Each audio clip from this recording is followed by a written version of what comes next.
Finally പറയുകയാണെങ്കിൽ എന്താണ് ബാട്ടിയുടെ surprise സ്റ്റുഡൻസിനുള്ള prepare ചെയ്യാൻ പോകുന്നതും അതുപോലെ തന്നെ ആഗ്രഹിച്ച രീതിയിൽ പ്രിപ്പയർ ചെയ്യാൻ പറ്റാത്ത സ്റ്റുഡൻസിനും എന്താണ് ബാട്ടിയുടെ സർപ്രൈസ്? എക്സാം കഴിഞ്ഞ സമയത്ത് എക്സാമിന് അങ്ങോട്ടും ഇങ്ങോട്ടും പോസ്റ്റ്പോൺമെന്റ് പ്രീപോൺമെന്റ് ഒക്കെ ഉണ്ടായി. ഫൈനലി മാർച്ച് എക്സാം കഴിഞ്ഞു.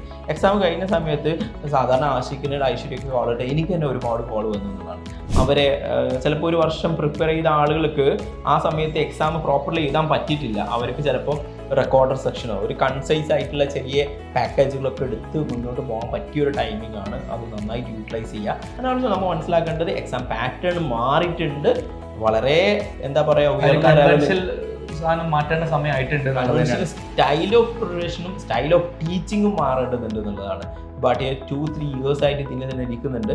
എന്തുകൊണ്ട് എസ്പെഷ്യലി ഡോക്ടർ ബാട്ടിയ ഇൻസ്റ്റിറ്റ്യൂട്ടിൽ അല്ലെ DBMCI MDSന് ഇങ്ങനെ ചെയ്യാൻ പറ്റി എന്നുള്ളൊരു കാര്യം പറയുമ്പോൾ ഈ ഒരു ഫീൽഡ് 26 years ആയിട്ട് 26+ years ആയിട്ട് റിസർച്ച് ചെയ്തുകൊണ്ടിരിക്കും. MD/MS ഫീൽഡിൽ കോച്ചിങ് എടുത്തുകൊണ്ടിരിക്കുന്നുണ്ട്. ആൻഡ് 5 to 8 years ആയി ഇതിൽ വന്നിരിക്കുന്ന ചേഞ്ചസ് അഡാപ്റ്റ് ചെയ്ത് ന്യൂ വേ ഓഫ് ലേണിംഗ് കൊണ്ടുവന്നിട്ടുണ്ട്. അപ്പോൾ ഇത്രയും ചെയ്തിരിക്കുന്ന ഈ ഒരു ഇൻസ്റ്റിറ്റ്യൂട്ടിന് MDSലെ ഈ പറഞ്ഞിരിക്കുന്ന ചേഞ്ച് നേരത്തെ തന്നെ അഡാപ്റ്റ് ചെയ്തുകൊണ്ട് ലേണിങ്ങിലേക്ക് എത്തിയിരിക്കുകയാണ്. സോ പുതിയ സ്റ്റൈൽ ഓഫ് ലേണിംഗ് എന്നുള്ളത് നമുക്ക് കൺസെപ്റ്റ് ഓറിയൻറ്റഡ് ആയിട്ടുള്ള ലേണിംഗ് ആണ്. MCQs ബൈ ഹാർട്ട് ചെയ്യുക അല്ല എന്നുള്ളത് നമുക്ക് ഈ എക്സാമിൻ്റെ കൺക്ലൂഷൻ ആയിട്ട് എടുക്കാം. ആൻഡ് വിത്തിൻ 1 week നിങ്ങൾക്ക് റിസൾട്ട് എത്താൻ നിങ്ങളെ പ്രിപ്പറേഷൻ പെട്ടെന്ന് സ്റ്റാർട്ട് ചെയ്യേണ്ടതുണ്ട്. സോ നമ്മളെല്ലാവരും റെഡിയാണ്. അടുത്ത റൗണ്ട് ഓഫ് പ്രിപ്പറേഷന് റെഡിയാണ് എന്നുള്ളതല്ല. ഡോക്ടർ ആഷിക് കൂടെ പറഞ്ഞിരിക്കുന്നത് 300+ സ്റ്റുഡൻസ് 2025 നീറ്റിന് എക്സാക്ട്ലി നമ്മളെ കാലിക്കറ്റ് സെന്ററിൽ മാത്രമാണ് 300+ സ്റ്റുഡൻസ് കാലിക്കറ്റ് ഡോക്ടർ ആഷിക്കിൻ്റെ മെന്റർഷിപ്പിൻ്റെ അണ്ടറിൽ തന്നെ പഠിക്കാൻ സ്റ്റാർട്ട് ചെയ്തിട്ടുണ്ടാകും. ഈ നമ്പർ നിങ്ങളുടെ എക്സൈറ്റ് ചെയ്യാൻ പറയുന്നതല്ല, നിങ്ങൾക്ക് പഠിക്കാൻ ഇറങ്ങാൻ വേണ്ടിയുള്ള ഒരു മോട്ടിവേഷൻ. എത്രത്തോളം ആൾക്കാർ ഓൾറെഡി അതിൽ ഇറങ്ങി എത്രത്തോളം പഠിക്കുന്നുണ്ട്. അതിന് തന്നെ വെരി റെഗുലർലി എക്സാം 100+ സ്റ്റുഡൻസ് ഉണ്ട്. 100+ students very regularly exam 2025 start ചെയ്തിട്ടുണ്ട്. നമ്മൾ എല്ലാ വർഷവും പ്രൊഡ്യൂസ് ചെയ്യുന്ന പോലെ തന്നെ ഒരു സിംഗിൾ സെന്റർ റിസൾട്ട്സ് നമ്മൾ എല്ലാ പ്രാവശ്യവും നല്ല റിസൾട്ട്സ് പ്രൊഡ്യൂസ് ചെയ്യാറുണ്ട്.